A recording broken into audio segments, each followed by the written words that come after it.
भरत वंश की धरा के ऊपर शंभू सा बलवान नहीं, स्वाभिमान में जंगल भटके ऐसा कोई इंसान नहीं, और मान के खातिर मरने वाला शंभू राजा जैसा बलिदान नहीं, सम्मान के खातिर मरने वाला शंभू राजा जैसा बलिदान नहीं।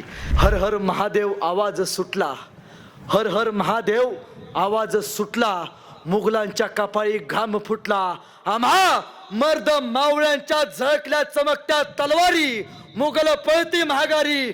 शंभू राजे अजून तुम्ही 10 वर्ष जगला असता, मुघलांनी सुद्धा कपाळावरती भगवाच लावला असता, मुघलांनी सुद्धा कपाळावरती भगवाच लावला असता। भगवा म्हणजे भ म्हणजे भयरहित, ग म्हणजे गर्वरहित, वा म्हणजे वासनारहित, या 3 शब्दांचा अर्थ म्हणजे भगवा। हा भगवा प्रभू श्रीरामांचा, हा भगवा वारकऱ्यांचा, हा भगवा धारकऱ्यांचा, हा भगवा छत्रपती संभाजी महाराजांच्या बलिदानाचा। होय, आम्हाला शक्य होतं औरंगजेब आल्यावरती रायगडावरती गाद्या टाकून निवांत बसणं, पण आम्ही ते नाकारलं, कारण शिवरायांचं स्वराज्य रयतेसाठी होतं। आलेल्या औरंगजेबाला ओठावरती मिसरूड न फुटलेली आमची पोरं समशेर घेऊन लढली, रक्त रक्त मातीसाठी सांडली आणि स्वराज्य अभेद्य ठेवलं। गोव्याला गेला तर जुवे नावाचा बेट आहे, त्या जुवे बेटावरती पोर्तुगीजांची राजधानी म्हणजे त्याचा किल्ला होता। शंभूराजांनी सैनिक घेतलं, जुवे बेटावरती रात्री आक्रमण केलं, जुवे बेट ताब्यात घेतला। 30 मराठे किल्ल्यावरती, सगळं सैनिक किल्ल्याच्या खाली, स्वतः शंभूराजे उभा राहिले आणि शंभूराजांनी सांगितलं, जुवे बेट घेतल्यावरती तोफेचा 1 बार करा, मला समजेल तुम्ही किल्ला घेतलाय। शंभूराजांनी सैनिकांनी जुवे बेटावरनं तोफेचा 1 बार केला, तो आवाज गोव्यात विजरोईला सुद्धा ऐकू गेला आणि विजरोई काही सैनिक घेऊन जुवे बेटावरती आला। शंभूराजांचे 30 माणसं दिसले, तलवार बाहेर काढल्या, शंभूराजांचं सैनिक पळायला लागलं। ह्याला वाटलं बेली, पण ही चालच शंभूराजांची होती। शंभूराजांचं सैनिक पळायला लागलं, त्याच्या पाठीमागं विजरोई लागला। शंभूराजांचं सैनिक पुढे जाऊन थांबलं, विजरोई थांबला आणि शंभूराजांचा सरदार म्हणाला, विजरोई पाठीमागं बघ। आणि 300 मराठे तलवार घेऊन स्वतः शंभूराजे उभा होते। पुढे मराठे, माग मराठे, मध्ये विजरोई। बेमोत मरणार, तलवार काढल्या, वार होणार, ढाली खणानू लागल्या आणि विजरोई शंभूराजांना बघून दातखिळ बसले आणि आपला घोडा घेऊन नदीकडे पळू लागला। गोव्याला गेलं तर पहिल्यांदा नदी लागते, त्या नदीकडे पळू लागला। पाठीमागे शंभूराजे सोडणार नाही, घोड्याचा वेग वाढला होता, नदीचा प्रवाह वाढला होता, नदीला पूर आला होता। हा विजरोई पळत पळत गेला, जीव वाचण्यासाठी नदीत शिरला। त्याच्या मचव्यांनी ह्याला वाचवलं, जहाजात घेतलं, पण शंभूराजा ऐकतील तर कसे, शंभूराजांनी आपला घोडा थेट पूर आलेल्या नदीत घातला। नदीचं पाणी शंभूराजांच्या नाकापर्यंत आलं, शंभूराजांचा घोडा आता वाहून जायला लागला, सोबत शंभूराजे। पळत पळत गेला खंडोजी बळलाळ, शंभूराजांचा सरदार खंडोजीनं शंभूराजांच्या घोड्याला धरलं, शंभूराजांना धरलं, बाहेर काढलं, शंभूराजांचा जीव वाचवला आणि इतिहास पुटपुटला। होते खंडोजी म्हणून वाचले छत्रपती संभाजी राजे। सगळं झालं आणि तेव्हा औरंगजेबानं ठरवलं, संभाजीला जिवंत मारायचं। खरं तर औरंगजेबाचा मुलगा अकबर हा शंभूराजांकडे आला। मालोजी बाबा, औरंगजेब थेट स्वराज्यावरती आक्रमण करेल। अकबराला सांगितलं, तू एक काम कर, तू जहाजात बस आणि तू इराणला जा आणि इराणवरनं काही सैनिक घेऊन तू थेट दिल्लीवरती आक्रमण कर। दिल्ली वाचवण्यासाठी औरंगजेब दिल्लीकडे जाईल, वाटेत मीन मालोजी बाबा औरंगजेबाची कबर याच मातीत खोदतो। शंभूराजांनी अकबराला जहाजात बसवलं, पण शंभूराजांचं जहाज अकबराला बसून जसं सोडलं तसं अकबराचं जहाज इराणला न जाता ते वाटेत चुकलं, मस्कतला गेलं। मस्कतवरून इराणला जायला त्याला 1.5 वर्ष लागली आणि इराणवरनं दिल्लीवरला यायला त्याला 6 महिने लागली। वाटेत कळालं की मुकरब खान शंभूराजांना पकडायला संगमेश्वरकडे निघालाय. इतिहासात जर तरला उत्तर नसतं. जर शंभूराजांचं जहाज अकबराचं ते इराणला पोचलं असतं, दिल्लीवरती आक्रमण केलं असतं, औरंगजेब मेला असता. पण फितुरांनी शंभूराजांना पकडून द्यायचं ठरवलं. इथल्या दगडांना जसे इथल्या गवतांना भाले फुटतात ना, तसे इथल्या दगडांवरती फितुरीची बीज मात्र फार लवकर उमजतात. ही जी गद्दारी आहे ना, ही गद्दारी सगळ्यात घातक. सायंकाळी संगमेश्वर मध्ये सरदेसाईंच्या वाड्यामध्ये शंभूराजे झोपले होते. मालोजी बाबा याच पन्हाळ्याच्या किल्ल्यावरती सायंकाळी पहारा देत होते. आणि मुकरब खान, हा मुकरब म्हणजे हैदराबादी मुकरब ही दिलेली त्याला पदवी, हा निघाला शंभूराजांना घ्यायला. संताजींनी दुर्बिणीतनं बघितलं आणि संताजी म्हणतात, बाबा हा मुकरब काही सैनिक घेऊन शंभूराजांकडे चाललाय. आणि हातातली गोपणी सुटली, हातातली दुर्बीण पडली. मालोजी बाबा म्हणाले, अरे निघा, घोड्या काढा, शंभूराजे एकटाच, लवकरात लवकर गेलं पाहिजे. घोडे काढले, घोड्यावरती बसले. आंबा घाटा मार्गे मुकरब खानाचं सैनिक निघालं शंभूराजांना पकडायला. आणि इकडं पन्हाळ्याकडं मालोजी बाबा संगमेश्वर मध्ये पोचले. राजा निघा, राजा निघा. मालोजी बाबा सांगतात, संताजी जीवाचं रान करा, पण शंभूराजाला वाचवा. पण कळेपर्यंत सागराला सेनासागर भेटायला आला होता. मालोजी म्हणतात, राजा निघा, नावडी नदी जवळ करा, नदीत बसून रायगड गाठा. मी मुकरब खानाशी पाठलाग करतो आणि त्याला मारतो. पण नाही. महाराज निघाले, शंभूराजे घोड्यावरती बसले, सोबत कवी कलश. दोघांचे घोडे निघाले. कवी कलश घोड्यावरनं खाली पडले. शंभूराजे माघारी आले. कवी कलशाला घोड्यावरती बसवलं. नदीच्या जवळ गेले. जहाजा तयार होता शंभूराजांना न्यायला. पण मुकरब खानाचा सेना सागर नदीच्या काठाला येऊन उभा राहिला. आता काय, शंभूराजे बेमौत मारले जाणार. एकच, लढून मरा, नाहीतर पाया पडून शरणागती पत्करा. शंभूराजांनी लढणं पसंत केलं. गळ्यातली कवड्याची माळ काढली, संताजीच्या हातात दिली. संताजी लवकरात लवकर माझा पाखऱ्या नावाचा घोडा घे, रायगड गाठ आणि सांग शंभूराजांना गिरफ्तार केले. संताजी जायला तयार नव्हते. छत्रपती आदेश देतात, संताजी निघ. संताजीनं शंभूराजांचा पाखऱ्या नावाचा घोडा घेतला आणि निघाला. अरे घोडा वाऱ्याच्या वेगानं पळत होता. राजाला वाचवायचा आहे, पण पाठीमाग पकडला जाणारा शंभूराजा बघत होता. आयुष्यभर माझ्या बरोबर फिरला, माझ्यावरनं सवारी केली, राजा एकटा पडलाय. जीवाचं रान करून शंभूराजासाठी जात होता. आणि इकडं समशेरी काढल्या आणि युद्ध पेटलं. शंभूराजांची समशेर जवळ येऊन देत नव्हती. एखादा जवळ जायचा, शंभूराजांची फक्त समशेर निघायची. 4 पावलं ते मागा सरायचा. त्यावेळी त्याला कळालं, जगात सगळ्यांचा नाद करा, पण संभाजी राजांच्या तलवारीचा नाद करायचा नाही, अजिबात नाही. युद्ध पेटलं आणि मालोजी बाबांची गर्दन छाटली गेली.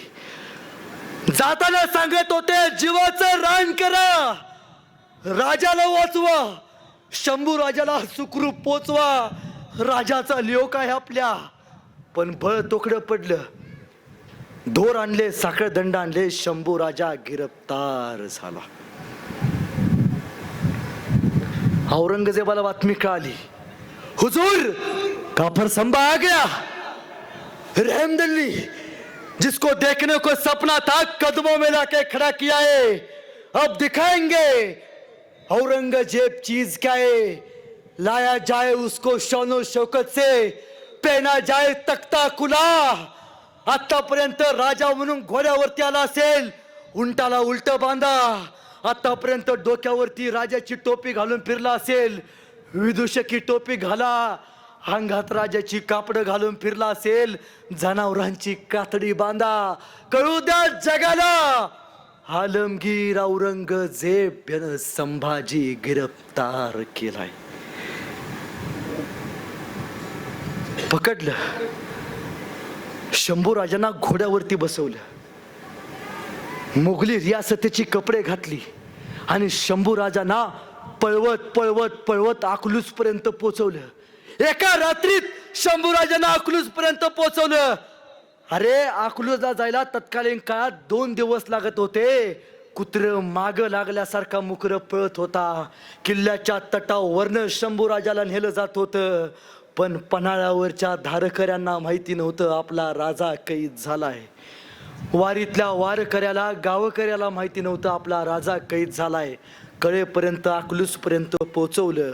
40,000चा सेनासागर औरंगजेबाचा मुकरबला मिळाला. शंभूराजांना घोड्यावरनं खाली उतरवलं आणि मित्रांनो, शंभूराजांच्या अंगात साखळ दंड बांधले, जनावरांची कातडी बांधली, घोंगरांची टोपी अडकवली आणि आपल्या राजाला उंटाला उलट बांधलं. निघाली धिंड वाजत गाजत. अरे कसाय संभाजी, कोण कुणाच्या घरावर, कोण कुणाच्या भिंतीवर, कोणीतरी यायचं आपल्या राजाच्या अंगावरती थुंकायचं. कोणीतरी यायचं तलवार घ्यायचं, शंभू राजांच्या अंगावरती नक्षीकाम करायचं. कोणीतरी यायचं शंभू राजांना दगड मारायचं. कोणीतरी यायचं उंटाची शेपटी पेरगाळायचं. उंट थया थया थया नाचायचा. अंगातले साखळदंड टोचायचे, बोचायचे, जागोजागी रक्त. उशीतनं कापूस बाहेर काढावा तसा अंगातनं मांसाचा लगदा बाहेर काढला जात होता. पण राजा झुकला नाही.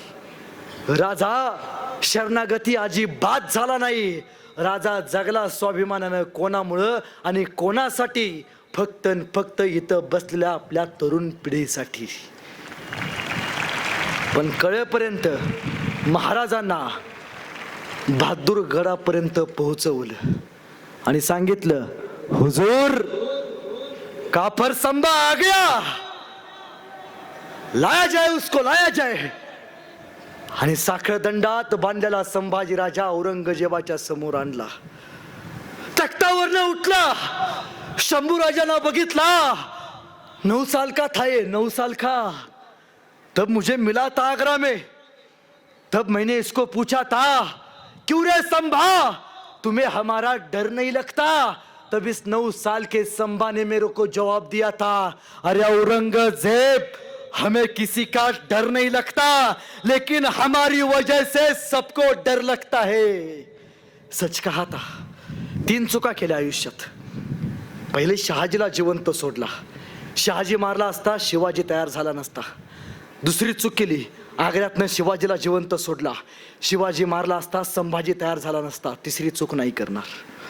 खाली आला, शंभूराजांच्या पायापाशी खाली बसला आणि त्या खुदाच्या आभार म्हणत म्हणाला, रहमदल्ली. आणि ते बघत शंभूराजे कवी कलशांना म्हणतात, कवी कलश आपल्याला बघून यो वर्ण खाली येऊन बसलाय. ह्या प्रसंगावरती एखादी सुचते का कविता?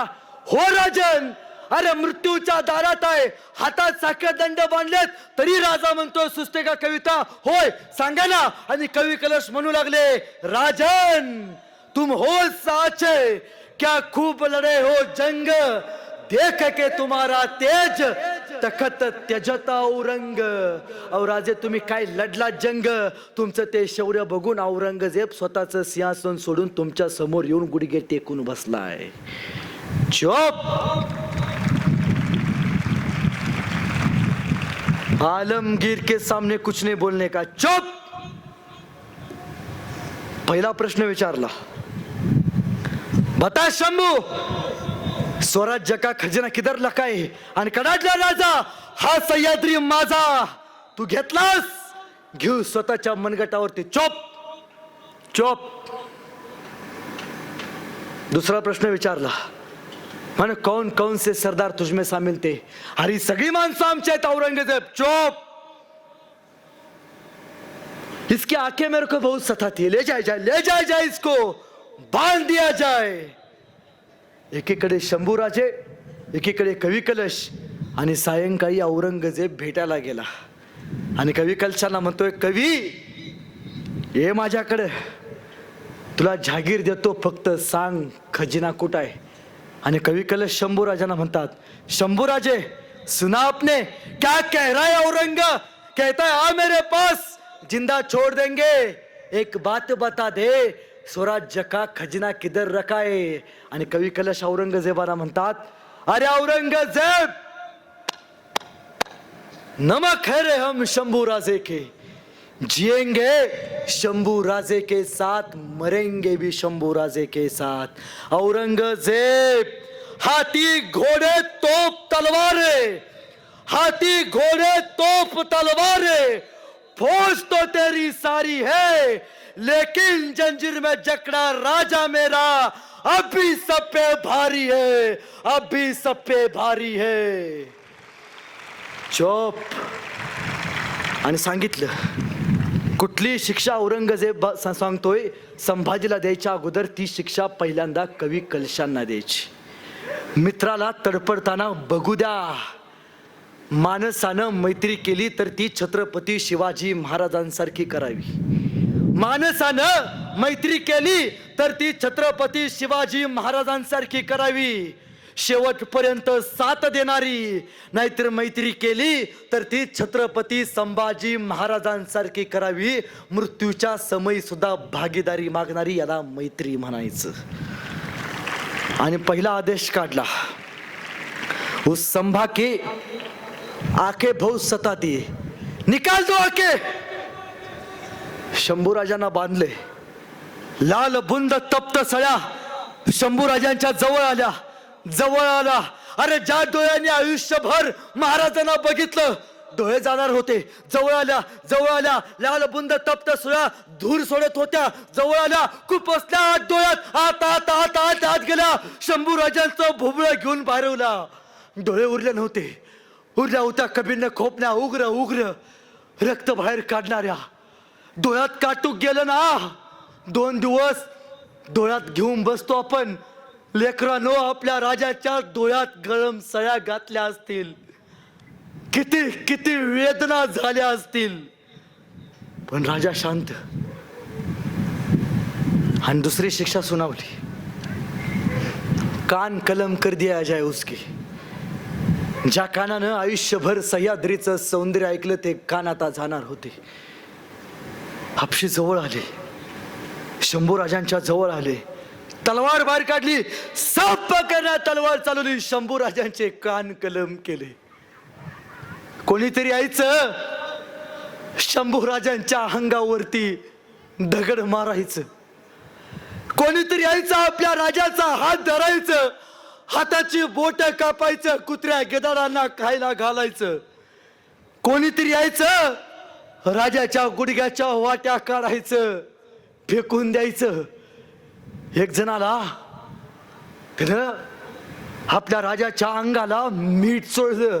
अरे मासा तडपडावा तसा राजा तडपडला. आणि एकानं अंगावरती गरम पाणी ओतलं. किती सोसला, किती सोसावा हा यातनांचा नंगा नाच. किती कोणाच्या वाट्याला आली ही विटंबना. कोणी सोसला हा धगधगता त्रास. सोसला फक्त शंभूराजांनी, सोसला फक्त संभाजी राजांनी. आणि शेवटची शिक्षा सांगितली, जबान बहुत बोलती है उसकी, निकाल दो, जबान निकाल दो उसकी, संभा की जबान निकाल दो. आणि हापशी आली. जगदंबेचे बोल ज्या जिभेनं उमटवले. आई साहेब एकट्या सोडून गेला 2 वर्षाच्या असताना. आबासाहेब बघा ना, शंभूची जीभ कापली जाणार आहे. आबासाहेब डोळे शांत, जवळ आले, शंभूराजांच्या जवळ आले. शंभूराजांनी तोंडाचा जबडा दाबून धरला. हापशीने दाबायचा प्रयत्न केला. शंभूराजांचं तोंड उघडेना. दाबून धरलं. उघडेना. अरे कसं उघडेल? वाघाच्या जबड्यात घालून हात मोजती दात, हे आमची अवकात सांगणारा संभाजी राजा आहे तो. कसं उघडेल? हापशीने युक्ती काढली. शंभूराजांचं आपलं नाक दाबून धरलं. नाक दाबून धरल्यावरती श्वास गुदमरला. श्वास घेण्यासाठी तोंड उघडली. सांशात टाकली. जीभ बाहेर काढली. तलवार काढली. साप खाली पडली. तयार नव्हती राजापासून वेगळं व्हायला. डोळे उरले होते, कान उरले नव्हते, ना जीभ उरली होती. डोक्याची केस पडून काढली होती. हाताची नख तोडली गेली होती. अरे बघितला असता वाटला नसता आपला छत्रपती आहे. बुकुड सोलावं तसं संभाजीराजांच्या अंगाचं कातड सोललं गेलं. हनुमानाला सेंदूर फासावा तसा रक्तात माकला होता संभाजी राजा. आणि सांगितलं, उंटाला परत बांधा. तुम्ही कधीतरी पुण्याला गेलात तर आळंदीला ज्ञानोबारायांची समाधी. आळंदीपासून अवघ्या 20 किलोमीटरवरती भीमा, भामा, इंद्रायणी 3 नद्यांचा संगम. आणि त्या संगमावरती वडू बुद्रुक तुळापूर नावाचं एक गाव आहे. तुळजापूर वेगळं, तुळापूर वेगळं. 2 गोष्टीतला फरक आपल्याला कळाला पाहिजे. आणि वडू बुद्रुक तुळापूरला परत संभाजीराजांना फरफटत 100 किलोमीटर नेलं आणि वडू बुद्रुकला बांधलं. शेवटची शिक्षा सुनावली. फाल्गुन मध्य अमावस्या, कलम कर दिया जाए उसका सिर.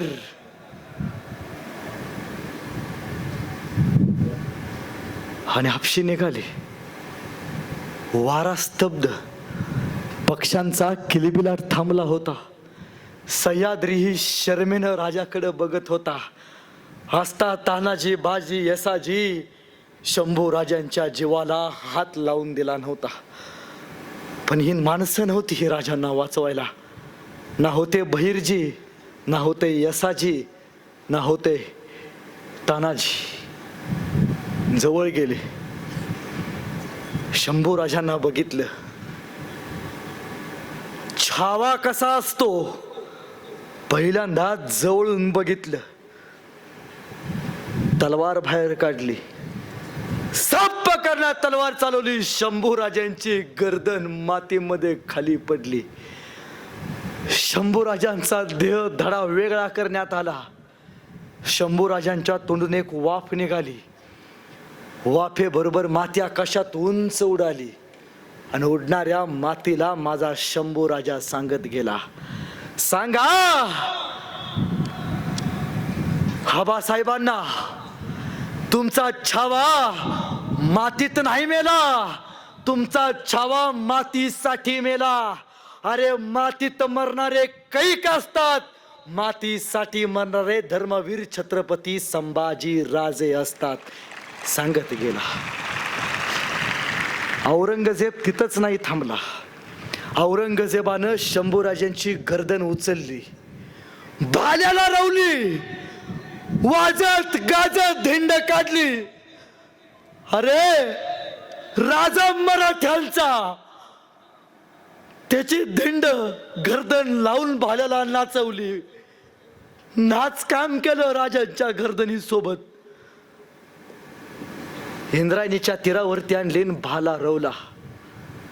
कधी पोरांनो आयुष्यात कधी डिप्रेशन आलं आयुष्यात, प्रत्येकाला कधीतरी आयुष्यात डिप्रेशन येतं, कधीतरी मरण्याचा प्रसंग येतो. एकदा आईला वडिलांना म्हणायचं, एकदा मला संभाजी राजांच्या तुळापूर वडूबुद्रुकला घेऊन चल, शंभू राजांच्या समाधीला एकदा बघा, नतमस्तक व्हा, इंद्रायणीपाशी जावा आणि त्या विचारा इंद्रायणीला, सांग ना इंद्रायणी, कसा लढला माझा संभाजी राजा. आणि ती इंद्रायणी सुद्धा सांगेल, अरे ऐक, तुझा राजा लढला स्वाभिमानानं, तुझा राजा मातृभूमीसाठी जगला स्वाभिमानानं. संभाजी म्हणजे काय? आळंदीपासून पंढरपूरला जाणारी आषाढीची वारी, ही वारी बंद पडली. तुकाराम महाराजांचे वंशज शंभूराजांकडे आले, राजे वारी बंद पडली, वारी चालू करा.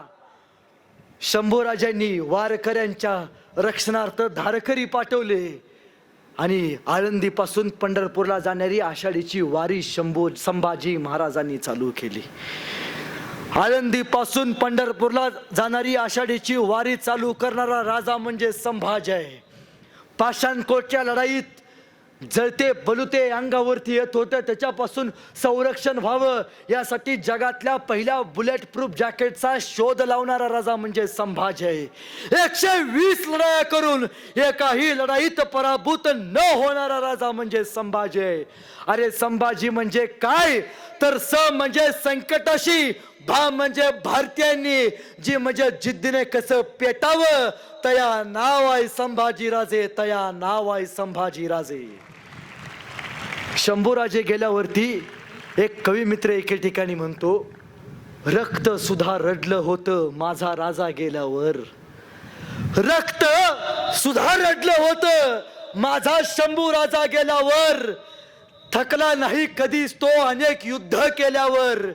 जखमा सुद्धा म्हणत होत्या थांब राजा थोडं, जखमा सुद्धा म्हणत होत्या थांब राजा थोडं. हातात होती ढाल आणि पळत होतं घोडं. छत्रपती संभाजी राजांचं नाव ऐकून एकदा डोळे झाक आणि तुझ्या मार्गात आलेली संकट कापून टाक, तुझ्या मार्गात आलेली संकट कापून टाक. या इतिहासातून बराच वेळ झालं बोलतोय. काही शिका अगर न शिका.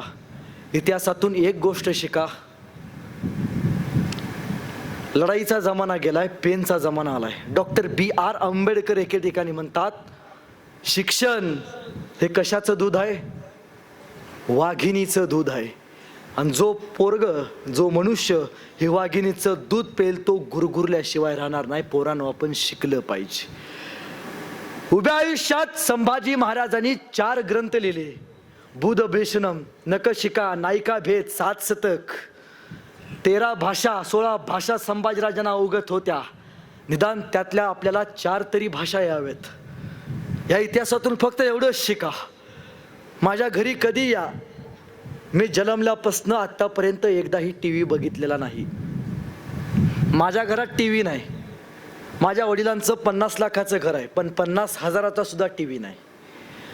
माझ्या वडिलांनी माझ्या घरात 50,000चा TV बसवला नाही, पण माझ्या वडिलांनी माझ्या घरात 50,000ची शिवरायांची संभाजी महाराजांची पुस्तकं मात्र जरूर आणून ठेवलेत. वेळात वेळ काढा. संभाजी राजांचा, शिवरायांचा इतिहास डोळ्यासमोर आठवा. हे गडकिल्ले बघा. या किल्ल्यांवरती गेल्यावरती तुम्हाला किती आनंद होईल का नाही मला माहिती नाही, पण या किल्ल्यांना तुम्ही आलेलं बघून मात्र नक्कीच आनंद होईल. गडकिल्ले यासाठी बघा कारण बाहेरच्या राज्यात फक्त राजांनी ऐशारामात महाल बांधली, पण आपल्या मातीसाठी, आपल्या माणसांसाठी महाराजांनी गडकिल्ले बांधले. गडकिल्ले बघा, गडकिल्ले स्वच्छ ठेवा. आयुष्यात एकदा तरी शिवरायांचा रायगड बघा, आणि रायगड बघितल्यावरती आयुष्यात दुसरा किल्ला बघा, तो म्हणजे छत्रपती संभाजी महाराजांचा पुरंदर.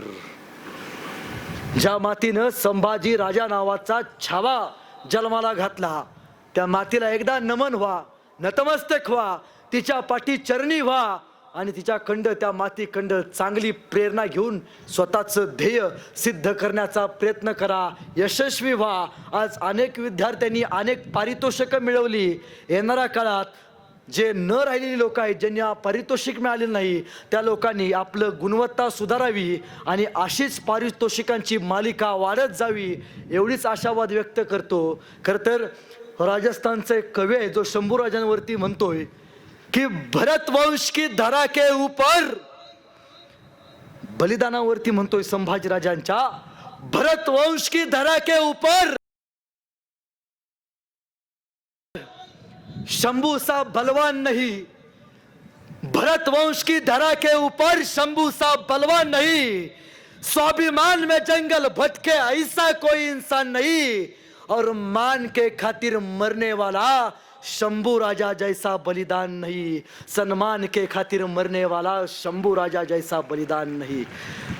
जाता जाता एवढंच सांगतो, हर हर महादेव आवाज सुटला, हर हर महादेव आवाज सुटला, मुघलांच्या कपाळी घाम फुटला, आम्हा मर्द मावळ्यांच्या झळकल्या चमकत्या तलवारी, मुघल पळती महागारी, शंभू राजे अजून तुम्ही 10 वर्ष जगला असता, मुघलांनी सुद्धा कपाळावरती भगवाच लावला असता, मुघलांनी सुद्धा कपाळावरती भगवाच लावला असता। भगवा म्हणजे भ म्हणजे भयरहित, ग म्हणजे गर्वरहित, वा म्हणजे वासनारहित, या 3 शब्दांचा अर्थ म्हणजे भगवा। हा भगवा प्रभू श्रीरामांचा, हा भगवा वारकऱ्यांचा, हा भगवा धारकऱ्यांचा, हा भगवा छत्रपती संभाजी महाराजांच्या बलिदानाचा। होय, आम्हाला शक्य होतं औरंगजेब आल्यावरती रायगडावरती गाद्या टाकून निवांत बसणं, पण आम्ही ते नाकारलं, कारण शिवरायांचं स्वराज्य रयतेसाठी होतं। आलेल्या औरंगजेबाला ओठावरती मिसरूड न फुटलेली आमची पोरं समशेर घेऊन लढली, रक्त रक्त मातीसाठी सांडले आणि स्वराज्य अभेद्य ठेवलं। शंभूराजांच्या मृत्यूनंतर शंभूराजांना कैद केलं, 40 वर्ष श्री सखी रातनी जयती महाराणी येसूबाईंना स्वतःच्या कैदेत ठेवलं, शाहू महाराजांना कैदेत ठेवलं। एकीकडं राजा मारला गेलाय, राजाची बायको पकडले, राजाचा पोरगा पकडलाय। औरंगजेबाला वाटलं संपलं स्वराज्य, पण नाही, या मातीत राजाराम महाराज नावाची आग पेटली, ताराराणी मासाहेब नावाची ज्वाला याच कोल्हापुरात तयार झाली, आणि जिना औरंगजेबाला याच मातीत खुलं आव्हान दिलं आणि याच मातीत गाडलं। इतिहास सांगतो, बाईनं कसं असावं, ताराराणी मासाहेबांसारखं असावं, त्यांच्या तलवारीसारखं असावं। औरंगजेबाला वाटलं शंभूराजांच्या बायकोला पकडले, शाहू महाराजाला पकडले, श्री सखी रातनी जयती महाराणी येसूबाई नमेनाथ, औरंगजेबाला कुर्ली साथ करेनाथ। औरंगजेबानं संताजी घोरपड्यांना मारलं, शंभूराजे मारलेच होते, संताजी घोरपडे स्वराज्याचे सरसेनापती त्यांना सुद्धा मारलं, आणि त्यांचं शिर एका ताटात ठेवलं, त्याच्यावरती पडदा, आणि श्री सखी रातनी जयती महाराणी येसूबाई राणी सरकारांना दरबारात बोलवलं। सोबत शाहू महाराज लहान होते, शंभूराजांचे चिरंजीव, आणि औरंगजेबानं हातात पद धरलं होतं संताजी घोरपडे यांचं धड कापड काढलं, संताजी घोरपडे दिसले, आणि श्री सखी रातनी जयती महाराणी येसूबाई राणी सरकार कराडला। शाहू राजे, संताजी स्वराज्याचे सरसेनापती आलेत, मुजरा करा। शाहू महाराजांनी संताजी घोरपड्यांच्या शिराला मुजरा केला। औरंगजेबाला कळालं, हे मराठे बिकते नहीं, हे मराठे कभी बिकते नहीं, और मराठों के अलावा किसी के सामने झुकते भी नहीं, किसी के सामने झुकते भी नहीं। बराच वेळ झाला असं बोलतोय, बराच वेळ झालं तुम्ही मला सहन केलात असं म्हटलं जातं। व्याख्यान 1 तासाचं असतं, कीर्तन 2 तास असतं, प्रवचन 3 तास असतो, गोंधळ रात्रभर असतो। माझ्या वाणीचा गोंधळ होणार नाही याची दक्षता घेतो। बराच वेळ झालं मला सहन केलात, त्याबद्दल सर्वांचे आभार व्यक्त करतो आणि आपल्या सगळ्यांची रजा घेतो। धन्यवाद। रामकृष्ण।